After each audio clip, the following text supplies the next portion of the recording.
করেছেন, ঐতিহাসিক প্রশ্ন। একটা হচ্ছে আসহাবুল আইকা, কাযাবাত কওম নূহ ওয়া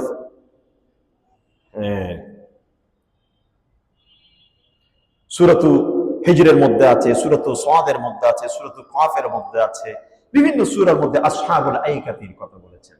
আসহাবুল আইকা ওয়া কওম তুব্বা, এরকম এক আসহাবুল আইকার কথা বলেছেন।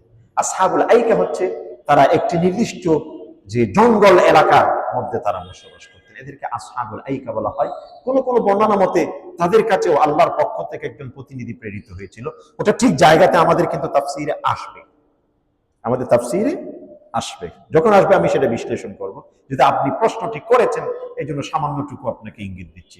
আসহাবুল আইকা এরাও কওমে আদ, কওমে সামুদ, কওমে নূহ, এরা যেমন একটি জাতি, আসহাবুল আইকা এরাও একটি জাতি। এদের কাছে আল্লাহ পাক যে বিধান দিয়েছিলেন সহিফা আকারে, একজন প্রতিনিধি প্রেরণ করেছিলেন। নবী কেউ বলছেন নবী, আবার কেউ বলছেন নবীর যে সহযোগী হিসেবে ওই অঞ্চলের মানুষকে প্রেরণ করেছিলেন, কিন্তু তারা সেগুলোকে মিথ্যা প্রতিপন্ন করার কারণে আল্লাহ পাক তাদেরকে ধ্বংস করে দিয়েছিলেন, শাস্তি দিয়েছিলেন। এক।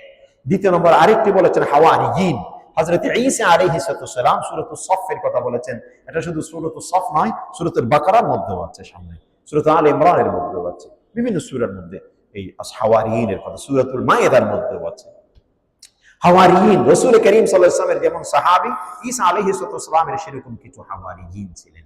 এখানে হাওয়ারিয়িনদের মধ্যে রাসূলের যেমনটি সাহাবীদের মধ্যে কেউ কেউ একনিষ্ঠ ঘনিষ্ঠ সাহাবী ছিলেন, আবার কেউ কেউ নেফাকের যে রোগে আক্রান্ত ছিলেন। ঈসা আলাইহিস সালামের এখানেও সেরকম বিভিন্ন ধরনের কি ছিলেন, কিন্তু তারা সকলেই যে একেবারে পরিপূর্ণ যে একেবারে স্বচ্ছ এমনটি বলা যায় না। তবে হাওয়ারিয়িন বলতে সাধারণত যারা সাথে থাকে, আশেপাশে থাকে, এদেরকে হাওয়ারিয়িন বলা হয়।